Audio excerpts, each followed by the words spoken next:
Student, सबसे पहले आपको ये पता होना चाहिए कि सेट होता क्या है, कि काफ़ी क्वेश्चन आपको अगर सेट की डेफिनेशन पता है ना तो वहीं से आपको मिल जाएंगे। तो जैसे मैंने लिखा है सेट, मैंने अल्फ़ाबेट्स लिख दिए, ठीक है, A to Z। तो ये आपसे पूछा जाए कि एक सेट है या नहीं है, ठीक है। तो यहाँ पे ABC to Z एक सेट है। अब आप बोलोगे क्यों? क्योंकि मुझे पता है अल्फ़ाबेट्स टोटल कितने होते हैं, 26। ये एक वेल डिफाइंड नंबर है। हमेशा आपने फोकस करना है, जो चीज़ें वेल डिफाइंड है वो आपका सेट होगा, ठीक है। तो वेल डिफाइंड कलेक्शन किसी भी चीज़ की हो जिसको आप काउंट कर सकते हो, आप बता सकते हो कि ये इतना है, तो वो आपके लिए वो सेट होगा। अगर आप किसी चीज़ को अच्छे से डिफाइन ना कर पाओ तो वो आपके लिए सेट नहीं होगा। और सेट को रिप्रेजेंट कैसे कहते हैं? सेट को हमेशा जो रिप्रेजेंट किया जाता है, ए एक सेट है, हमेशा कैपिटल लेटर के साथ रिप्रेजेंट किया जाता है, और करली ब्रैकेट्स में उसके क्या होते हैं, एलिमेंट्स होते हैं, छोटी छोटी चीज़ें हैं। क्योंकि अगर आपको बिल्कुल बेसिक पता है ना तो आप इजीली ऑप्शन रिमूव कर सकते हो। कई बार तो बेसिक से ही ऑप्शन रिमूव हो जाते हैं कि इस बच्चे सोचेंगे कि क्या है, सेट बिल्कुल बेसिक्स बता रहे हैं, लेकिन मैं आपको अपने एक्सपीरियंस से बता रही हूँ, ये चीज़ें आपको ऑप्शन रिमूव करने में बहुत हेल्प करती है, ठीक है। तो सेट को हमेशा कैपिटल लेटर से रिप्रेजेंट किया जाता है, करली ब्रैकेट्स में होता है, और जो उसके एलिमेंट्स होते हैं वो हमेशा स्मॉल लेटर से लिखे जाते हैं, और उनको सेपरेट किया जाता है with the help of commas, ठीक है। तो इस तरह से सेट को डिफाइन किया जाता है, वेल डिफाइंड, एंड उसकी रिप्रेजेंटेशन इस फॉर्म में होगी। अब जो ये मैंने ई जैसा सिंबल लिखा है, ये क्या होता है? इसका मतलब होता है बिलोंग्स टू, ठीक है। अब मैं बोलूंगी एक्स एलिमेंट किसके अंदर आ रहा है, ए सेट में, तो इसको मैथमेटिकली हम रिप्रेजेंट करेंगे कि एक्स बिलोंग कर रहा है ए को। अगर मैं यहाँ पे डब्ल्यू की बात करूँ, क्या डब्ल्यू यहाँ पे है? नहीं है, तो हम बोलेंगे W doesn't belongs to this set A, ठीक है। बिल्कुल बेसिक सी बात थी। अब जो हमारा सेट होता है, सेट को हम क्या करते हैं, दो फॉर्म में लिख सकते हैं। एक इसकी होती है रोस्टर फॉर्म, ठीक है, एक होती है इसकी सेट बिल्डर फॉर्म, ठीक है। ये रोस्टर फॉर्म और सेट बिल्डर फॉर्म क्या होती है? जैसे मैं आपको ये बोलूं कि मेरे पास एक सेट बी है, ठीक है, जिसमें नेचुरल नंबर्स है लेस देन 6, ठीक है। नेचुरल नंबर्स, मेरे पास एक बी सेट है जिसमें नेचुरल नंबर्स है लेस देन 6, तो नेचुरल नंबर स्टार्ट्स फ्रॉम 1, इसका मतलब लेस देन 6 की बात हो रही है, तो ये बन गया। जब हम कर्ली ब्रैकेट्स के अंदर एलिमेंट्स लिखते हैं, उसको सेपरेटेड बाय कोमा लिखते हैं, जैसे मैंने ये फॉर्म लिखी थी, तो ये रिप्रेजेंटेशन किस फॉर्म की है? ये एक सेट ही है, लेकिन हमने इसको किस फॉर्म में रिप्रेजेंट कर रखा है? रोस्टर फॉर्म में। तो इस तरह से जब आप लिखते हो तो ये हमारी क्या बन गई? Roster form. अब सेट बिल्डर फॉर्म में एलिमेंट मतलब किस तरह सेट को रिप्रेजेंट किया जाता है? अब जो मैंने ये रोस्टर फॉर्म लिखी है, अगर इसी फॉर्म को मैंने सेट बिल्डर फॉर्म में लिखना है तो हम किस तरह से लिखेंगे? तो इसका रिप्रेजेंट करने का वे होता है एक्स को हम किस तरह डिफाइन करेंगे? सच दैट कि एक्स एक क्या है, यहाँ पे किस तरह के नंबर्स हैं? Natural number. X is a natural number less than 6। ये सारे नेचुरल नंबर किससे छोटे हैं? 6 से छोटे हैं। तो ये फॉर्म होगी सेट बिल्डर फॉर्म, ये फॉर्म होगी रोस्टर फॉर्म। अब हम नेक्स्ट आपको मैं बेसिक सी बात बता देती हूँ, सिंबल्स ही हैं कि जब भी हम नेचुरल नंबर की बात करते हैं, नेचुरल नंबर को हम रिप्रेजेंट करते हैं एन के साथ, ये नोट करते जाओ सिंबल। और जब होल नंबर्स की बात होती है तो हम उसको डब्ल्यू के साथ रिप्रेजेंट करते हैं। जब सेट ऑफ इंटीजर्स की बात होती है तब हम उसको जेड के साथ रिप्रेजेंट करते हैं। जब रैशनल नंबर्स की बात होती है तब हम उसको क्यू के साथ रिप्रेजेंट करते हैं। और जब इरेशनल नंबर की बात होगी तब हम उसको रिप्रेजेंट करेंगे टी के साथ। और जब रियल नंबर्स की बात होगी तब हम उसको रिप्रेजेंट करेंगे कैपिटल आर के साथ। और जब कम्प्लेक्स नंबर की बात होगी तो उसको हम सेट को रिप्रेजेंट करेंगे सी के साथ। तो कभी भी कोई सेट आपको इस फॉर्म में दिखे तो ये नेचुरल नंबर्स हो गया, ठीक है। तो ये आपके पास डब्ल्यू आपके पास होल नंबर हो गया, जेड एंटीजर्स हो गए, क्यू रैशनल नंबर का एक सेट हो गया, और टी आपके पास इरेशनल नंबर का सेट हो गया, कैपिटल आर आपके पास रियल नंबर का एक सेट हो गया, और सी आपके पास एक कम्प्लेक्स नंबर का सेट हो गया। आई होप ये बिल्कुल बेसिक पॉइंट आपको क्लियर हो गए होंगे। अभी यही बेसिक्स की हेल्प से मैं किस तरह से आपको प्रीवियस ईयर में जो क्वेश्चन आ रखे हैं आप उनको कर सकते हो। तो आप अपने नोट्स बनाने बिल्कुल स्टार्ट कर दें। तो वाइड सेट और नल सेट, जिसको हम नल सेट भी बोलते हैं, बिल्कुल छोटा सा एक्सप्लेनेशन है सेट में, लेकिन एग्जाम में बहुत इंपॉर्टेंट है, बहुत कंफ्यूज करता है, ठीक है। तो इसके रिगार्डिंग एक बार खुद मैं एग्जाम में जब स्टार्टिंग में मैंने टीजीटी दिया था तो खुद एक कंफ्यूज हो गई, क्योंकि ऑप्शन इस तरह से लिखे हुए थे नल सेट और वाइड सेट के रिगार्डिंग। तो नल और वाइड का मतलब हमें बिल्कुल क्लियर हो रहा है, कुछ भी नहीं, ठीक है। वो सेट जिसमें कोई भी एलिमेंट खाली, नल एंड वाइड का मीनिंग ही क्या होता है? खाली होता है। तो वो सेट जिसमें कोई भी एलिमेंट नहीं होता है तो उसको हम नल सेट बोलते हैं। इसकी रिप्रेजेंटेशन देख लो कि इसको किस तरह से रिप्रेजेंट किया जाता है। इसको या तो फाई की फॉर्म में रिप्रेजेंट किया गया होगा, ठीक है। तो फाई मतलब कि इस सेट के पास कोई भी एलिमेंट नहीं है, या इसको इस तरह से करली ब्रैकेट्स लगा के रिप्रेजेंट किया गया होगा। तो इसकी रिप्रेजेंटेशन बहुत इंपॉर्टेंट है, तो आप इसको ध्यान से देख लें। मैं इसको ना इसकी आपके सामने एग्जांपल रखती हूँ कि नल और वाइड सेट को की एक एग्जांपल। तो जैसे कोई मैं आपको बोलूँ कि एक्स एक ना नेचुरल नंबर है, ठीक है। एक नेचुरल नंबर लेना है आपने, किसके बीच में? बिटवीन 2 और 3 के बीच में।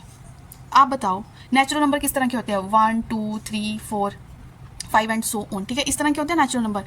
अब 2 और 3 के बीच में तो इंटीजर्स आते हैं, 2 और 3 के बीच में कितने सारे रियल नंबर्स आ रहे हैं, ठीक है। तो इसमें नेचुरल नंबर नहीं लाई कर रहा है। तो ये सेट किस तरह का सेट होगा? Null set. तो अगर कोई सेट है, जैसे मैं आपको सेट बिल्डर फॉर्म में बताती हूँ कि एक्स सच दैट एक्स, ठीक है, और जो ये एक्स है ये सारे क्या है मेरे पास इंटीजर्स है, ठीक है, इंटीजर्स है। एंड जो ये एक्स है ये लाई कर रहा है किस किस के बीच में? एक्स जो है 2 से बड़ा है लेकिन 3 से छोटा है। तो इसका आंसर क्या आएगा? कितने आपके पास ऐसे इंटीजर्स आए? कोई भी नहीं। 2 और 3 के बीच में तो कोई इंटीजर लाई नहीं कर रहा। तो इसका आंसर क्या आ जाएगा? This set is a null set. आप इसको इस तरह से भी रिप्रेजेंट कर सकते हो और आप इसको इस फॉर्म में भी रिप्रेजेंट कर सकते हो, ठीक है। अब अगली डेफिनेशन जिसकी मैं बात करने वाली हूँ वो है फाइनाइट या इनफाइनाइट सेट। वो नाम से ही सारी चीजें नाम से क्लियर हो जाती है, ठीक है, अगर आपको उनका मीनिंग पता है। फाइनाइट मीन्स हाँ जिसको काउंटेबल है, इनफाइनाइट मतलब जिसको आप काउंट नहीं कर सकते। कहते अब देखो मैं छोटी छोटी बातें आपको बोल रही हूँ कि किस तरह से आपको हेल्पफुल होंगी। वो क्या होती है डेफिनेशन में?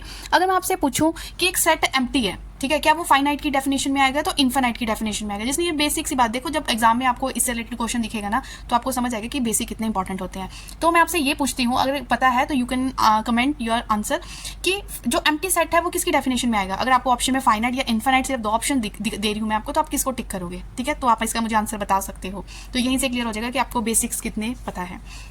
अब आप अपना आंसर मेरे आंसर के साथ मैच कर सकते हो। देखो अगर आपको चाहे कोई सेट एम्प्टी है, चाहे किसी सेट में फाइनाइट नंबर ऑफ एलिमेंट्स है।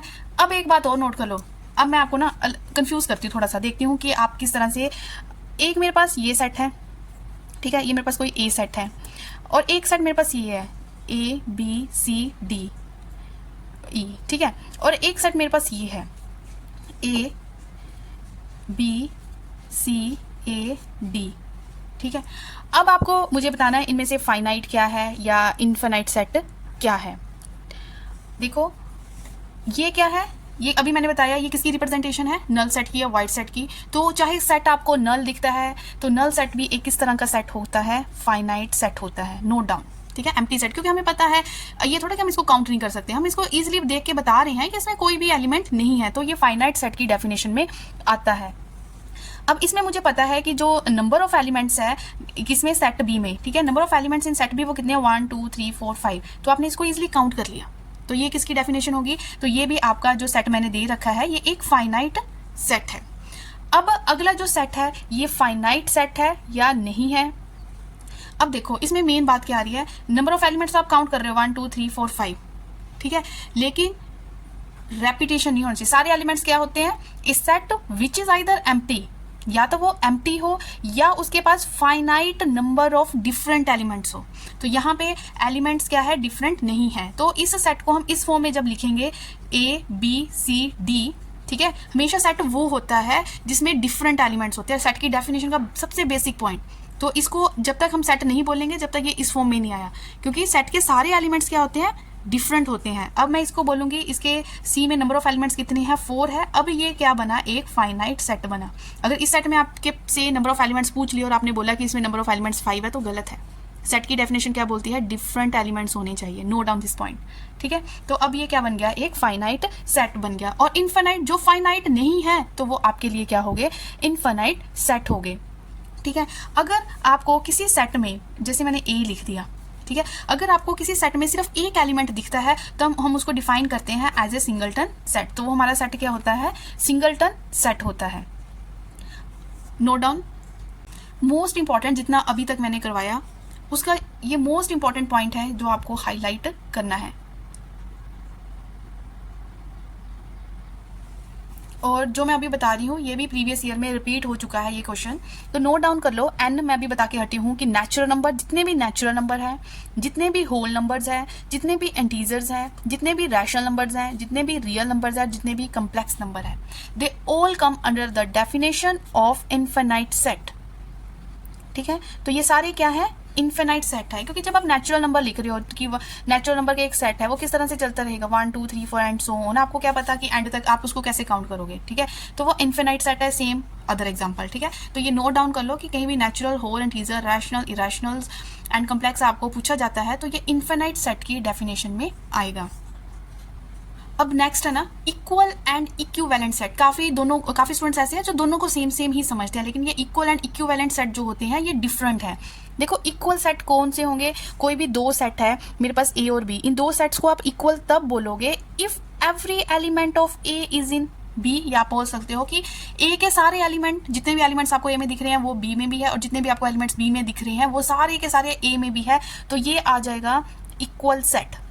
ठीक है, सपोज करो मेरे पास ये कोई सेट है, उसमें नंबर है 1 2 5 एंड 9। ठीक है, 1 2 5 एंड 9, इसमें नंबर ऑफ एलिमेंट्स कितने हैं? Number of elements in set ए कितने आ रहे हैं? 4 आ रहे हैं। बी मेरे पास एक सेट है जिसमें एलिमेंट्स है 2 5 1 एंड 9, इसमें number of elements in set B कितने आ रहे हैं? 4 आ रहे हैं। इतना तो मैंने देख लिया है कि दोनों का ऑर्डर तो सेम है। अब मैं देखूंगी क्या एलिमेंट्स भी बीच वाले सेम है। देखो 1 यहाँ है, 1 यहाँ है, 2 यहाँ है, यहाँ 5 5 9 है। जो एलिमेंट्स ए में थे वो सारे के सारे, चाहे आपको शफलिंग फॉर्म में दिख रहे हैं, वो सारे के सारे एलिमेंट्स आपको बी में भी दिख रहे हैं। तो हम बोलेंगे कि ये सेट कौन सा है? इक्वल सेट है।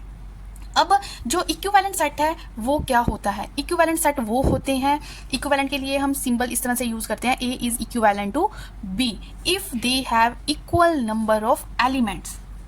इसमें एलिमेंट्स इक्वल भी है कि दोनों में 4 है, दोनों में 4 है, और सेम भी है जो यहाँ पे एलिमेंट्स है।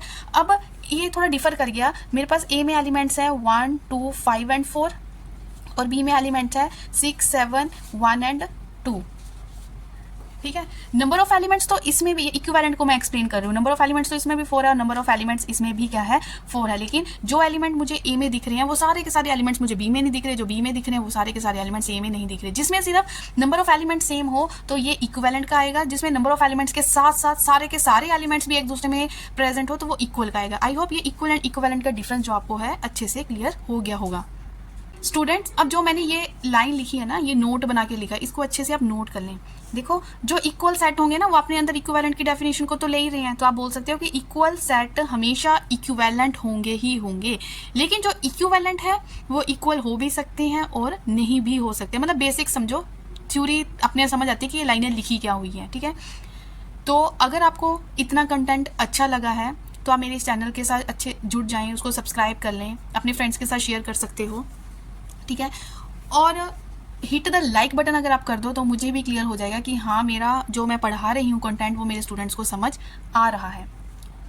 नेक्स्ट टॉपिक है वो है हमारा सब सेट। देखो जब सब जुड़ गया सबसे ही पता चलता है छोटा सेट। ठीक है, एक बड़ा सेट होगा, एक छोटा सेट होगा, और जो छोटा सेट होगा, जैसे ये मेरे पास एक बड़ा सेट है ए और एक ये छोटा सेट है बी। अब जो बी सेट है वो क्या है? सब सेट हो गया। सब का नाम ही क्या? छोटा हो गया। किसका सब सेट बना? ए का। तो इसी तरह से होता है, और इसका सिंबल क्या होता है जिसको मैं सबसेट बोल रही हूँ? बी, ऐसे सी जैसे फॉर्म का होता है सिंबल सबसेट का। ठीक है, B is the subset of ए।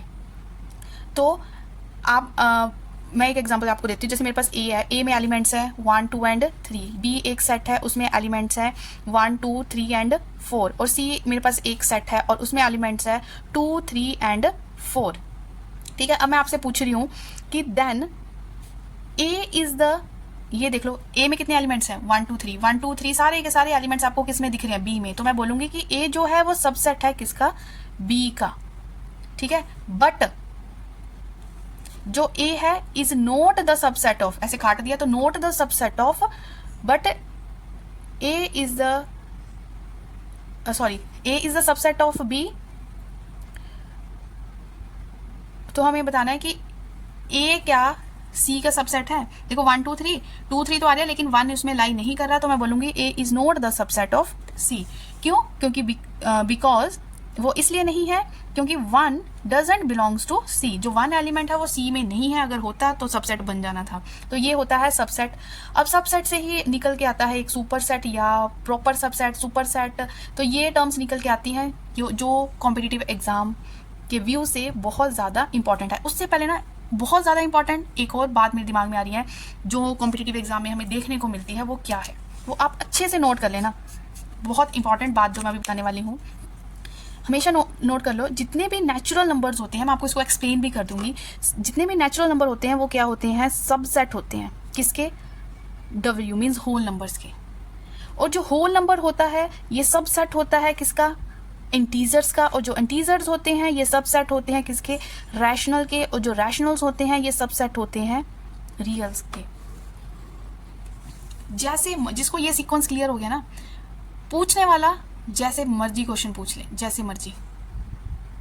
अब आप देख लो, अगर कोई आपसे ये क्वेश्चन करता है कि इनमें से कि ट्रू क्या है, जैसे एक ऑप्शन आपको ये दे दी, एक ऑप्शन आपको दे दी ये वाली, ठीक है, और एक ऑप्शन दे दी ये वाले।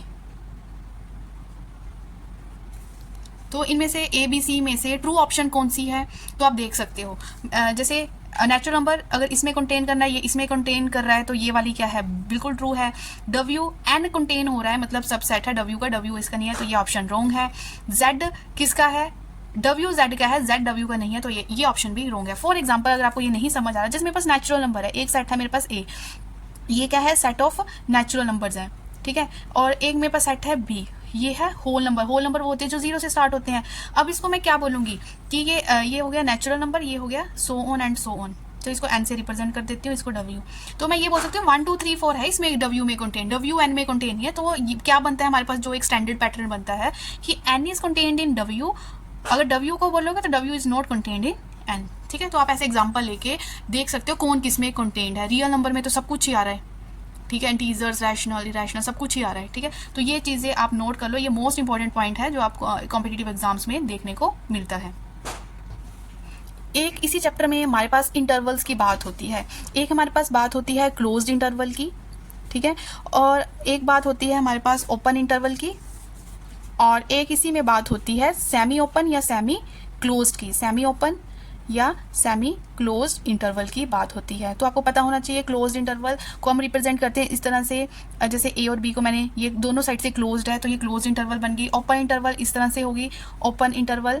और सेमी ओपन या क्लोज मीन्स एक साइड से समझो वो ओपन होगी, एक साइड से वो क्लोज होगी। इस फॉर्म में भी हो सकता है, और हो सकता है आगे से वो ओपन हो, पीछे से वो क्लोज्ड हो। तो ये होता है हमारे पास सेमी ओपन या क्लोज्ड इंटरवल। और हमेशा याद रखना है आपने एक बात और, आप जो मैं हैशटैग करके या कुछ स्टार करके कोई भी चीज़ आपको बता रही हूँ वो इंपॉर्टेंट है, नोट करके लिख रही हूँ वो इंपॉर्टेंट है। तो आप नोट कर लें कि जो माइनस इन्फिनिटी से इन्फिनिटी की रिप्रेजेंट इंटरवल होती है, ये किसको रिप्रेजेंट करती है, set of real numbers. R से मैंने क्या बोला था, रियल नंबर्स को सेट रिप्रेजेंट करेगा, माइनस इन्फिनिटी टू इन्फिनिटी। और जब हमने किसी भी इंटरवल की लेंथ निकालनी हो, लेंथ ऑफ इंटरवल हमने फाइंड आउट करना हो, जैसे मेरे पास कोई इंटरवल है ए बी, ठीक है, इस इंटरवल की मुझे क्या फाइंड आउट करनी है, लेंथ। तो लेंथ ऑफ इंटरवल के लिए फॉर्मूला होगा बी माइनस ए। तो यहाँ से हम फाइंड आउट कर सकते हैं किसी भी इंटरवल की लेंथ, ठीक है। तो note down, stop the video, note down this content, ठीक है। अब हम चलते हैं नेक्स्ट टॉपिक की तरफ, पावर सेट की तरफ। देखो अब आप प्रीवियस पेपर को ना उठा के देख सकते हो, पावर सेट से क्वेश्चन, अगर सेट टॉपिक कवर हुआ है तो पावर सेट से आपको एक आधा क्वेश्चन तो दिख ही जाएगा। पावर का मतलब समझ ही आ रहा है, पावर मींस सबसे बड़ा, ठीक है। सारे set of all subsets of किसी भी सेट का वो हमारा क्या होता है, पावर सेट। पावर सेट मतलब जिसमें सारे सेट क्या हो रहे हैं, कवर हो रहे हैं। अगर कोई मेरे पास सेट ए है, पावर सेट को हम रिप्रेजेंट करते हैं इस तरह से पी ऑफ ए करके, ठीक है। तो इसको कैसे आप लिखोगे, डेफिनेशन क्या बनती है कि set of all subset of set A is called power set. For example जैसे मेरे पास कोई सेट ए है तो उसके जितने भी सबसेट बनेंगे उनकी कलेक्शन को हम क्या बोलेंगे, पावर सेट। अब किसी के पास, किसी सेट के पास कितने टोटल नंबर ऑफ सबसेट बनेंगे वो हम कैसे फाइंड आउट करेंगे, ठीक है। स्टार, मोस्ट इंपॉर्टेंट जो मैं अभी बात बताने वाली हूँ, मोस्ट इंपॉर्टेंट। समझो कोई मेरे पास एक सेट है, एक सेट के पास जो फाइनाइट, जो उसका ऑर्डर है, ठीक है, ऑर्डर ऑफ दिस सेट वो क्या है, एन है। ऑर्डर का मतलब उसमें कितने एलिमेंट्स हैं, एन एलिमेंट्स है।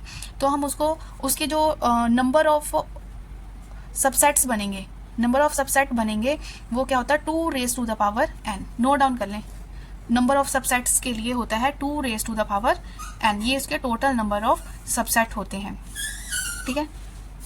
आगे जब मैं इसके आपको ऑप्शनल क्वेश्चन, इस पूरे चैप्टर को अभी तो मैं आपको सिंपल करवा रही हूँ, फिर हम क्या करेंगे, ऑप्शनल एमसीक्यू टाइप इस चैप्टर से क्वेश्चन करेंगे, तो ये चीज़ें आपको और अच्छे से क्लियर हो जाएगी, ठीक है। एक मैं इसकी एग्जांपल भी ले लेती हूँ ताकि ये टॉपिक पावर सेट आपको अच्छे से क्लियर हो।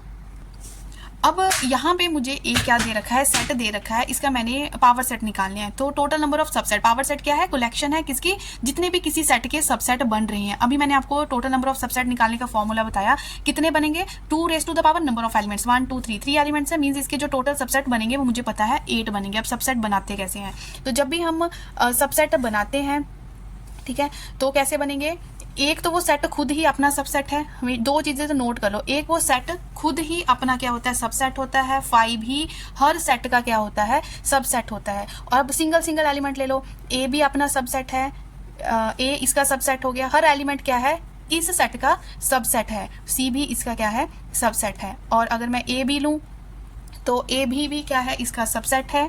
फिर ए के साथ मैंने सी ले लिया, फिर बी के साथ मैंने सी ले लिया। काउंट करो कितने हुए, 1 2 3 4 5 6 7 8, देखो पूरे 8 ही बनने थे और 8 सबसेट बन चुके हैं। अब देखो आप ऐसे नहीं बोलोगे ए बी या बी ए, वो एक ही बात है, ठीक है। ए बी और बी ए में वो एक बार ही काउंट होगा। तो ये मेरा क्या बन गया, इसका सबसेट बन गया। अगर अब चलो ये टॉपिक अभी हम इतना ही कवर करते हैं, बाकी मैं आपको जो क्वेश्चंस आएंगे वहां से क्लियर कर दूंगी। अब डेफिनेशंस में लास्ट में डेफिनेशन हमारे पास आ रही है यूनिवर्सल सेट। यूनिवर्सल सेट वो सेट होता है जो सारे सेट्स को अपने अंदर क्या कर रहा है, कंटेन, जो सारे सेट्स को। और पावर सेट क्या था, जो किसी सेट के जितने भी सबसेट्स बनते हैं उनको कंटेन कर रहा है, वो पावर सेट हो रहा है। यूनिवर्सल सेट जो सारे सेट्स को अपने अंदर क्या कर रहा है, कंटेन कर रहा है। जैसे मेरे पास एक सेट है ए में मैंने नंबर्स लिख दिए 1 2 3, ठीक है। बी मेरे पास एक सेट है, उसमें मैंने लिख दिया 2 3 एंड 4। और सी मेरे पास एक सबसेट है, उसमें मैंने लिख दिया 3 4 एंड 5। अब अगर एक यूनिवर्सल सेट देखूं, इन तीनों सेट में कहां तक नंबर आ रहे हैं, 1 2 3, क्योंकि मैंने बोला सेट में रेपिटेशन नहीं लेते हम, 1 2 3 4 एंड 5। तो एक मेरे पास 5 तक का वाला सेट है, मैं देख रही हूँ ये ए बी सी सारे के सारे इसमें कंटेन कर रहा है। तो सभी सेट का जो एक हेड सेट होगा उसको मैं क्या बोलूँगी, यूनिवर्सल सेट। तो इस वीडियो में मैंने यहाँ तक ही कंटेंट कवर अप किया है। इसके बाद मैं आपको वेन डायग्राम से थोड़े क्वेश्चंस करवाऊंगी, क्योंकि वेन डायग्राम्स जो हैं वो अगर स्टेटमेंट टाइप क्वेश्चंस आते हैं ना, वहाँ पे आपको बड़ी हेल्पफुल होंगे, ठीक है। तो एक टॉपिक इस वीडियो के साथ ही जल्दी ही मैं वो अपलोड कर दूंगी। आई होप इतना कंटेंट आपको अच्छे से क्लियर हो गया हो, जल्दी से आप इसको रिवाइज करके रख लें, ठीक है। जितना भी लिख रहे हो उसको रिवाइज कर लें। तो मिलते हैं नेक्स्ट वीडियो में, अपने फ्रेंड्स के साथ शेयर करें। कोई भी आपकी क्वेरी हो तो आप मुझे कमेंट कर सकते हो। तो इसी तरह कंटिन्यूटी में वीडियोज़ आपको मिलती रहेगी। तो मिलते हैं नेक्स्ट वीडियो में, टिल देन टेक केयर।